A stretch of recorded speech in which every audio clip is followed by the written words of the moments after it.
Hello Scouts and welcome to Scouting at Home. For today's activity we're going to be doing some more baking.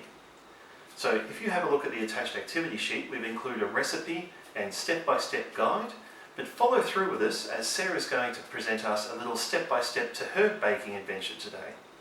Good luck and good scouting. For this recipe, you'll need milk, half a cup of sugar, any sugar can work, yeast, 3 to 4 cups of any flour, all-purpose works best, salt if you don't have unsalted butter, vanilla extract, and 3 eggs plus 1 egg for the egg wash. Pour in warm milk, but not too warm, into a large bowl, and then combine it with sugar and yeast. The sugar will feed the yeast and make it activate. You leave this in a warm place for about 20 minutes until it becomes bubbly. In the recipe, it says to combine all the dry ingredients separately, but I just start by putting in a cup of flour into the yeasty mixture, and then I continue mixing it. Then, after I've mixed it, I pour the rest of the 2 cups of flour. I also put in the rest of the sugar. The next step is adding the eggs. So, because I don't have a mixer or anything, I'm going to use my hands.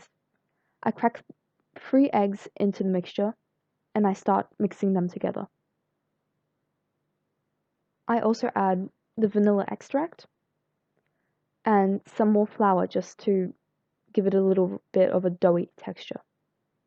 As you can see, the dough is really starting to come together at this point, and I add more flour. It's not supposed to be too floury or too moist at this point. We haven't added the butter in yet. Add a 4th cup of butter into your mixture and slowly knead it in.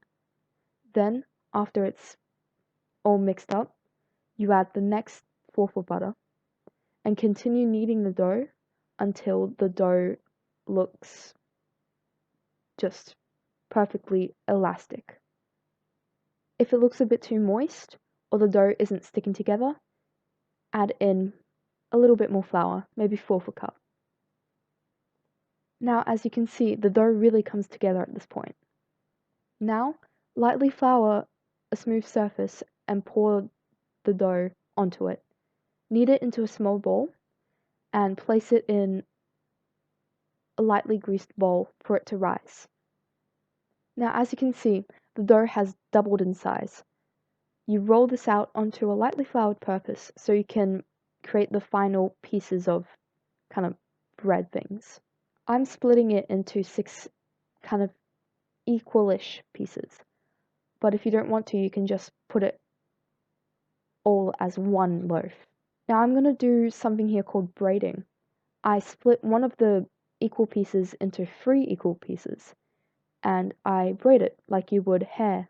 My oven broke, so I forgot to film where I put it onto a tray and I let it rise for another hour. This is important. So you let it rise for an hour, and then you put the egg wash, which is just an egg, you brush it over, and once it's risen, you can heat up the oven and then cook it. My advice would be put it in the oven at 150 for about 10 to 20 minutes, just so it cooks inside. Then maybe at 160, 165 for another 10-20 minutes so it has that nice golden brown to it. But that's only my oven. Your oven might be different, so see what works best for you. And there we go, we have that finished product. You can see the nicely braided bread that I didn't show you, and my one that I did show you into a nice ball, and it breaks really easily, it's really soft, and this is just the day after. Thank you for watching.